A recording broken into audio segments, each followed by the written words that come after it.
സ്വർഗത്തിൻ്റെ 8 വാതിലും അള്ളാഹു ഒരേ സമയം തുറന്നു കൊടുക്കുന്ന ആൾ നിങ്ങൾ തന്നെയാണ്. എന്താ പ്രത്യേകത? ഒരുപാട് പ്രത്യേകതകളാണ്. ഒരിക്കൽ മുസ്തഫ നബി സല്ലല്ലാഹു അലൈഹി വസല്ലം തങ്ങൾ സഹാബത്തൊക്കെ ഇങ്ങനെ ഇരിക്കുന്ന സദസ്സിൽ വെച്ചുകൊണ്ട് ചോദിച്ചു, സഹാബ, നിങ്ങളുടെ കൂട്ടത്തിൽ ഇന്ന് നേരം പുലർന്നതിൻ്റെ ശേഷം ഒരു ജനാസയെ അനുഗമിച്ച ആരെങ്കിലും ഉണ്ടോ എന്ന് ചോദിച്ചു. ഇന്ന് നേരം വെളുത്തതിന് ശേഷം ഒരു മയ്യത്തിൻ്റെ ഒപ്പം പോയ ആരേലും നിങ്ങളെ കൂട്ടത്തിലുണ്ടോ എന്ന് ചോദിച്ചു. എല്ലാവരും ഇങ്ങനെ മുഖത്തോട് മുഖം നോക്കി, ആരേലും ഉണ്ടോ? ആരുമില്ല. അവസാനം സിദ്ദീഖ് റളിയല്ലാഹു അൻഹു എഴുന്നേറ്റു. മഹാനായ അബൂബക്കർ സിദ്ദീഖ് റളിയല്ലാഹു അൻഹു എഴുന്നേറ്റു. എന്നിട്ട് പറഞ്ഞു, അള്ളാഹുവിൻ്റെ റസൂലേ, ഇന്ന് നേരം പുലർന്നതിന് ശേഷം അബൂബക്കർ സിദ്ദീഖ് ഒരു ജനാസയെ അനുഗമിച്ചിട്ടുണ്ട് പറഞ്ഞു. വേണമെന്ന് വിചാരിച്ചാൽ എളുപ്പമുണ്ട്. നമ്മൾ വണ്ടിയിൽ ഇങ്ങനെയാണ് പോകുമ്പോൾ മയ്യത്തോണ്ടോന്ന് കാണൂലേ, അതിൻ്റെ പിന്നാലെ ഒരു 2 മിനിറ്റ് വണ്ടി ഓടിച്ചാൽ മതി. നീയത്ത് ക്ലിയർ ആവണമെന്ന് മാത്രം. ജനാസയെ അനുഗമിക്കുകയാണ് എന്ന നീയത്തോടു കൂടെ ആയിരിക്കണം എന്ന് മാത്രം. ചെറിയ കൂലിക്കാൻ ഞാൻ പറഞ്ഞു കേട്ടോ. വലുതങ്ങനല്ല. മയ്യത്തിനെ പിന്തുടരേണ്ടത് പള്ളി വരെ അല്ല കേട്ടോ, ഖബർ വരെയാണ്. ജനാസയെ അനുഗമിക്കേണ്ടത് പള്ളി വരെയാണെന്ന് വിചാരിക്കണ കുറെ ആൾക്കാരുണ്ട്. ജനാസയെ അനുഗമിക്കേണ്ടത് വീട് മുതൽ ഖബർ വരെയാണ്, വീട് മുതൽ പള്ളി വരെയല്ല. എത്ര തിരക്കുണ്ടെങ്കിലും ഖബറിങ്ങ പോയിട്ടേ പോകാവൂ, പള്ളിക്ക് പോയിട്ട് പോകരുത്. ദോരക്കാൻ നിൽക്കാൻ നേരമില്ലെങ്കിൽ നിൽക്കണ്ട, എന്നാലും എവിടെ പോകണം? ഖബറിങ്ങ പോകണം. പള്ളിക്കൊക്കെ എല്ലാ മയ്യത്തുകൊണ്ടാണിത്, ഖബറിങ്ങക്കാണ്. ജനാസയെ അനുഗമിക്കേണ്ടത് വീട് മുതൽ പള്ളി വരെയല്ല. പള്ളി അതിൻ്റെ ഇടയിൽ ഒതുണ്ടാക്കാനും മൂത്രയിക്കാനും മയ്യത്ത് കരിച്ചാനും എല്ലാവർക്കും കൂടി നിൽക്കാനും പറ്റിയൊരു സ്ഥലം ഉണ്ടായപ്പോൾ അവിടെ കയറ്റിയെന്നേ ഉള്ളൂ. കൊണ്ടോണത് ഖബറിങ്ങക്കാണ്. അതുകൊണ്ട് ജനാസയെ അനുഗമിക്കേണ്ടത് വീട് മുതൽ ഖബർ വരെയാണ്. ഖബറിങ്ങ വരെ പോയിട്ട് തിരക്കാണ്, ദ്വാരക്കാൻ നേരമില്ല വെച്ചാൽ പോരുക എന്നതൊഴിച്ചാൽ പള്ളിക്കൊന്ന് പോരരുത്. ചെറിയ കാര്യമാണ്, എന്നാൽ വലിയ കാര്യമാണ്. മുസ്തഫ നബി സല്ലല്ലാഹു അലൈഹി വസല്ലം ചോദിച്ചു, സഹാബ, നിങ്ങളുടെ കൂട്ടത്തിൽ ഇന്ന് നേരം പുലർന്നതിന് ശേഷം ഒരു രോഗിയെ സന്ദർശിച്ച ആരെങ്കിലും ഉണ്ടോ എന്ന് ചോദിച്ചു. സഹാബത്ത് അങ്ങനെ മുഖത്തോട് മുഖം നോക്കി, ആരാപ്പുള്ളത് എന്ന് കരുതിയിട്ട് ആരുമില്ല. അവസാനം സിദ്ദീഖുൽ അക്ബർ റളിയല്ലാഹു അൻഹു എഴുന്നേറ്റിട്ട് പറഞ്ഞു, നബിയെ, ഇന്ന് നേരം പുലർന്നതിന് ശേഷം അബൂബക്കർ രോഗിയെ സന്ദർശിച്ചിട്ടുണ്ട് പറഞ്ഞു. ബ്രിട്ടനിലോ ജപ്പാനിലോ ഉള്ള സുഹൃത്ത് കാപ്പി കുടിച്ചോ ഇന്ന് നേരം വെളുത്തിട്ട് എന്ന് അറിയാനേ ഒന്നുകിൽ വാട്സപ്പിൻ്റെ സ്റ്റാറ്റസ് നോക്കിയാൽ മതി, അല്ലെങ്കിൽ ഫേസ്ബുക്ക് നോക്കിയാൽ മതിയാവും.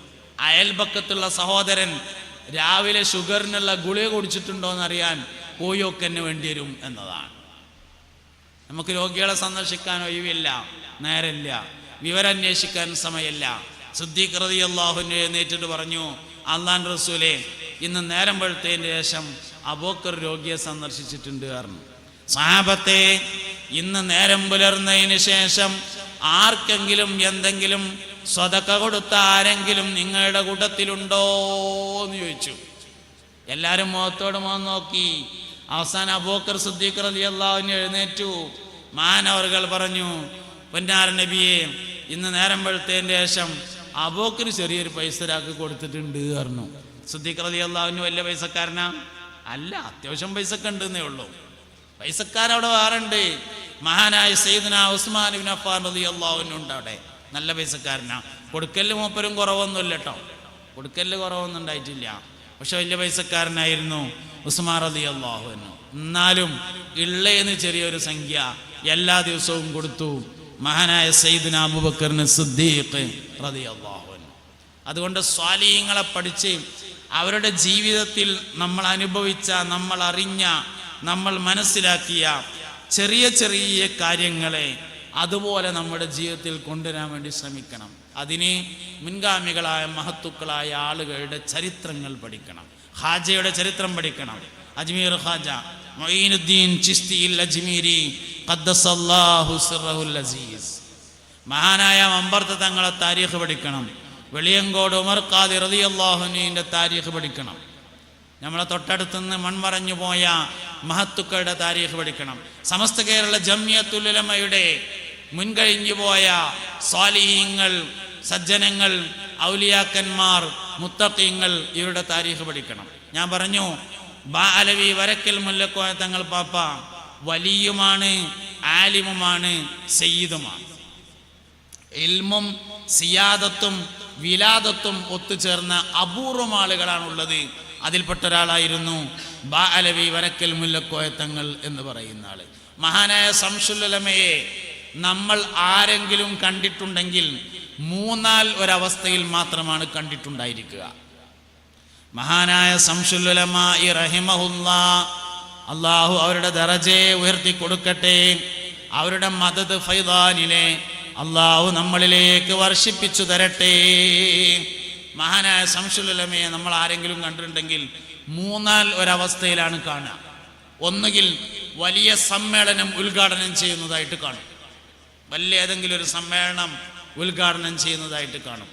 രണ്ടാമതായി കാണുക സഹീഹുൽ ബുഖാരി ദർസ് നടത്തുന്നതായിട്ടാണ് കാണുക. വളരെ ആദരവോടുകൂടി ഒളുവോടുകൂടി കൂടെ വന്ന് സഹീഹുൽ ബുഖാരി നെഞ്ചോട് ചേർത്ത് പിടിച്ചു കൊണ്ടുവന്ന് വിരിപ്പ് വിരിച്ച് അതിൽ വെച്ച് അങ്ങനെ സഹീഹുൽ ബുഖാരി ദർസ് നടത്തുന്നതായിട്ട് കാണും. ഇനി ശംസുൽ ഉലമയെ ഈ രണ്ടുമല്ലാത്തൊരു രൂപത്തിൽ കാണണമെങ്കിൽ പടിഞ്ഞാറേക്ക് തിരിഞ്ഞിരുന്ന് തോളിലൂടെ ഒരു പുതപ്പിട്ട് തസ്ബീഹ് മാല സ്പീഡിൽ മറിക്കുന്ന അവസ്ഥയിലല്ലാതെ മൂന്നാമത് കാണലില്ല. എന്തുകൊണ്ട് നമ്മളവിടെ പിന്നിൽ നിൽക്കുന്നു എന്നതിൻ്റെ ഉത്തരം അതാണ്. എന്തുകൊണ്ട് നമ്മൾ അവരുടെ കൂടെ നിൽക്കുന്നു, അവരുടെ പിന്നിൽ നിൽക്കുന്നു എന്നതിൻ്റെ ഉത്തരം അതാണ്. അതുകൊണ്ട് സമസ്തയുടെ മുൻകഴിഞ്ഞു പോയ മഹത്തുക്കളായ ആളുകളുടെ താരീഖുകളൊക്കെ നമ്മൾ പഠിക്കണം. അതൊക്കെ അതുപോലെ ജീവിതത്തിൽ കൊണ്ടുവരാൻ നമ്മൾ പരിശ്രമിക്കണം. ഒരുപാട് ആളുകളെ നമ്മൾ കണ്ടും കേട്ടും അനുഭവിച്ചും അറിഞ്ഞിട്ടുണ്ട്. അതുകൊണ്ട് അവരുടെയൊക്കെ ജീവിതങ്ങൾ, മഹാനായ CM മടവൂരിനെ നമ്മൾ പഠിക്കണം, മഹാനായ കക്കടിപ്ര പോക്കൻ മുസ്ലിയാരെ നമ്മൾ പഠിക്കണം, കോയപ്പാപ്പാനെ പഠിക്കണം. കോയപ്പാപ്പാൻ്റെ ഒറിജിനൽ പേര് മുഹമ്മദ് എന്നായിരുന്നു. മുഹമ്മദ് കുട്ടി എന്നുണ്ടായിരുന്നു, പക്ഷെ ഇടാൻ വേണ്ടി നിർദ്ദേശിച്ച പേര് മുഹമ്മദ് ആയിരുന്നു. കോയപ്പാപ്പൻ അറിയില്ലേ? വേങ്ങര കോയപ്പാപ്പ, അള്ളാഹു അവരുടെ ദർജ ഉയർത്തട്ടെ. കോയപ്പാപ്പാൻ്റെ വാപ്പാൻ്റെ പേരും മുഹമ്മദാണ്, വല്ലിപ്പാൻ്റെ പേരും മുഹമ്മദാണെന്നാണ് ചരിത്രത്തിലുള്ളത്. മുഹമ്മദിൻ്റെ മകൻ മുഹമ്മദ്, അതാണ് വേങ്ങര കോയപ്പാറുണ്ടായത്.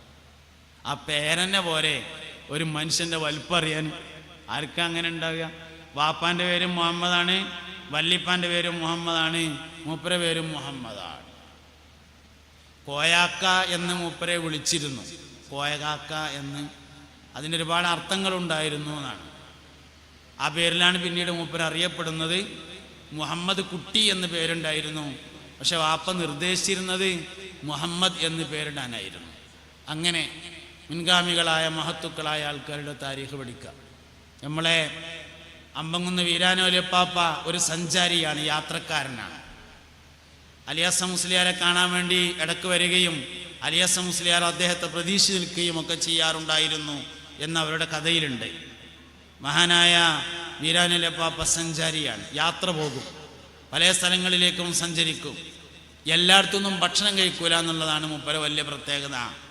ചില പ്രത്യേക വീടുകളുണ്ട്, അവിടെ എത്തിയാൽ മാത്രമേ ഭക്ഷണം കഴിക്കുള്ളൂ. കിട്ടുന്നിടത്തുനിന്നൊക്കെ തിന്നുക എന്നുള്ള ഏർപ്പാടില്ല. ഭക്ഷണം കഴിക്കുമ്പോൾ വലിയ നോട്ടം നോക്കാറുണ്ടായിരുന്നു. എല്ലാ ഷർത്തും വെറുതൊപ്പിച്ച്, എല്ലാ നിബന്ധനകളും പാലിച്ച്, എല്ലാ നിലയിലുമുള്ള നിബന്ധനകളെയും നോക്കി അതിൻ്റെ ഷർത്തും വെറുതൊക്കെ ഒപ്പിച്ച്, മൂപ്പർ കുറച്ച് ഷർത്തും വെറുതൊക്കെ ഉണ്ട്, കുറച്ച് നോട്ടങ്ങളൊക്കെ ഉണ്ട്. ഏത് പെരേന്ന്, ഏത് മനസ്സുള്ളവൻ്റെ പെരേന്ന്, ഏത് പെരേന്ന് എന്നുള്ളതിനേക്കാൾ പ്രത്യേകത ഉണ്ട്, ഏത് മനസ്സുള്ളവൻ്റെ പെരേന്നാ തിന്നുണ്ട് എന്ന്. അങ്ങനെ ഭക്ഷണം കഴിക്കുന്ന ചില പ്രത്യേക വീടുകളുണ്ടാവും, അവിടെ എത്തിയാലാണ് ഭക്ഷണം കഴിക്കാറുണ്ടായിരുന്നത് എന്നാണ്. അങ്ങനെ ഒരുപാട് സാലിഹ്യങ്ങളായ ആളുകളെ നമ്മൾ കേൾക്കുകയും അറിയുകയും ഒക്കെ ചെയ്തിട്ടുണ്ട്.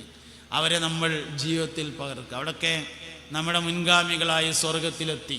അല്ലാഹു സുബ്ഹാനഹു വ തആല സ്വർഗത്തിൽ 100 ദറജകൾ ഉണ്ടാക്കിയിട്ടുണ്ടെങ്കിലും 8 വാതിലുകളുണ്ടെങ്കിലും അതിൻ്റെ ഉള്ളിക്കാൻ ചെന്നാൽ ഒരേ മാതിരിക്കാരം. 950 കൊല്ലം ദീന് പറഞ്ഞ് നൂഹ് നബി അലൈഹി ഇസ്ലാം പോണ അതേ സ്വർഗത്തേക്കാണ് 90 കൊല്ലം പോലും ജീവിക്കാത്ത നമുക്ക് പോകാനുള്ളത്. സ്വർഗം 2 ഇല്ല, സ്വർഗം തന്നെ ഉള്ളൂ. 1000 കൊല്ലം ജീവിച്ച് ഇബാദത്തെടുത്ത നൂഹ് നബി അലൈഹി ഇസ്ലാം പോയ അതേ സ്വർഗത്തേക്കാണ് നമുക്ക് പോകാനുള്ളത്. മുൻഗാമികൾ അങ്ങനെ ഒരുപാട് കാലം ജീവിക്കുകയും ഒരുപാട് കാലം വിഭാഗത്തെടുക്കുകയും ചെയ്തിട്ടുണ്ട്. അത് പോകാൻ കഴിയണമെങ്കിൽ ഈ ഉമ്മത്തിൻ്റെ ഷറഫുകൾ എന്താണോ അത് മനസ്സിലാക്കിയിട്ട് പ്രത്യേകം ജീവിതത്തിൽ കൊണ്ടുവരണം. ഈ ഉമ്മത്തിന് ഒരുപാട് ഷറഫുകളുണ്ട്. ഉദാഹരണം പറയാം, നിസ്കാരം മുൻഗാമികളായ പല ഉമ്മത്തുകൾക്കുണ്ടായിട്ടുണ്ട്. നമ്മളമാതിരി 5 വക്ത് നിസ്കാരം അല്ലെങ്കിലും നിസ്കാരം പല ഉമ്മത്തുകൾക്കുണ്ടായിട്ടുണ്ട്. നൂഹ് നബിക്ക് നിസ്കാരം ഉണ്ടായിട്ടുണ്ട്, സയ്യിദുനാ ഇബ്രാഹിം അലൈഹിസ്സലാമിന് നിസ്കാരം ഉണ്ടായിട്ടുണ്ട്, മൂസ നബി അലൈഹിസ്സലാമിന് നിസ്കാരം ഉണ്ടായിട്ടുണ്ട്. അങ്ങനെ മുൻഗാമികളായ പലർക്കും നിസ്കാരം ഉണ്ടായിട്ടുണ്ട്. എന്നാൽ ബാങ്ക് ആർക്കും ഉണ്ടായിട്ടില്ല. ബാങ്ക് ഈ ഉമ്മത്തിൻ്റെ പ്രത്യേകതയാണ്. അതുകൊണ്ട് നമ്മുടെ ഏറ്റവും പ്രധാനപ്പെട്ട ഒരു ഷറഫാണ് ബാങ്ക് കൊടുക്കാറുണ്ടായി. ഫർദ് നിസ്കാരത്തിൻ്റെ മുമ്പ് ബാങ്ക് ഇഖാമത്തും കൊടുക്കൽ നമ്മുടെ ഷറഫ് അതായതുകൊണ്ട് അതില്ലാതെ ഒരിക്കലും നിസ്കരിച്ചരുത്. ബാങ്ക് ഇഖാമത്തുമില്ലാതെ നിസ്കരിക്കരുത്. കാരണം നമുക്ക് പ്രത്യേകമായിട്ടുള്ളതാണ്. നിസ്കാരം എല്ലാവർക്കും ഉണ്ടായിട്ടുണ്ട്, ഇത് നമുക്ക് മാത്രമേ ഉള്ളൂ. നോമ്പ് എല്ലാവർക്കും ഉണ്ടായിട്ടുണ്ട്, നോമ്പ് മുൻഗാമികളായ പലർക്കും ഉണ്ടായിട്ടുണ്ട്. കുത്തിബ അലൈക്കുമുസ്സിയാമു കമാ കുത്തിബ അലല്ലദീന മിൻ ഖബ്ലിക്കും ലഅല്ലക്കും തത്തഖൂൻ. പക്ഷേ അത്താഴം എല്ലാവർക്കും ഉണ്ടായിട്ടില്ല. അത് നമ്മളെ ഷറഫാണ്. അതുകൊണ്ട് അത്താഴം കഴിക്കാതെ നോമ്പ് നോൽക്കരുത് തന്നെ. അപ്പോൾ നമുക്ക് മാത്രമുള്ള ഒരുപാട് ഷറഫുകളുണ്ട്. ആ ഷറഫുകൾ നമ്മുടെ ജീവിതത്തിൽ കൊണ്ടുവരണം. മുസ്തഫ നബി സല്ലല്ലാഹു അലൈഹി വസല്ലമ മദീനയിൽ ചെന്നു. മുഹറം 10 നോമ്പ് വെച്ചു. മുഹറം 10 നോമ്പ് നോൽക്കുന്ന പതിവ് നേരത്തെ ഉണ്ട്. മദീനയിൽ ചെന്നതിന് ശേഷവും മുഹറം 10 നോമ്പ് നോറ്റിയിരുന്നു. ഹിജ്റ 9 മുഹറം 10 നോമ്പ് നോൽക്കുന്ന സമയത്ത് ജൂതന്മാർക്കും മുഹറം 10 നോമ്പുണ്ട് എന്നത് ശ്രദ്ധയിൽപ്പെട്ടു. അപ്പോൾ ചോദിച്ചു, എന്തിനാ പോലും മുഹറം 10 നോമ്പ് നോൽക്കുന്നത്? മൂസ നബി അലൈഹിസ്സലാമിൻ്റെ ജന്മദിനമായതുകൊണ്ടാണ്. അപ്പോൾ പറഞ്ഞു, നഹ്നു അഹഖു വ ഔലാ ബി മൂസ, ഞങ്ങളാണ് മൂസ നബി അലൈഹിസ്സലാമിനോട് നിങ്ങളെക്കാൾ കൂടുതൽ ബന്ധമുള്ളത്. അതുകൊണ്ട് ലഇൻ ബഖീതു ഇലാ ഖാബിലിൻ ലഅസുമന്ന താസിയ, അടുത്ത വർഷം വരെ ഞാൻ ജീവിച്ചിരിക്കുകയാണെങ്കിൽ ഞാൻ 9 കൂടി നോമ്പ് നോൽക്കും എന്ന് പറഞ്ഞു. 10 നിബിധങ്ങൾ നോറ്റതും 9 നോൽക്കാൻ ആഗ്രഹിച്ചതുമാണ്. 10 മുൻഗാമികൾക്കുണ്ടായിട്ടുണ്ട്. 9 നോമ്പ് നമുക്ക് മാത്രമുള്ളതാണ്. അതുകൊണ്ട് 10 എന്തായാലും നോൽക്കണം, കഴിയണവരൊക്കെ 9 നോൽക്കണം. നമ്മുടേതായി വന്നിട്ടുള്ള ഷറഫുകൾ നിർബന്ധമായും ജീവിതത്തിൽ കൊണ്ടുവരാൻ വേണ്ടി നമ്മൾ പരിശ്രമിക്കണം. അങ്ങനെ മുൻഗാമികളായ ആളുകളുടെയൊക്കെ ജീവിതത്തെ നമ്മുടെ ജീവിതത്തിൻ്റെ ഭാഗമായി മാറ്റാൻ നമ്മളെല്ലാവരും പരിശ്രമിക്കണം. അല്ലാഹു റബ്ബുൽ ഇസ്സത്ത് തൗഫീഖ് നൽകി അനുഗ്രഹിക്കട്ടെ.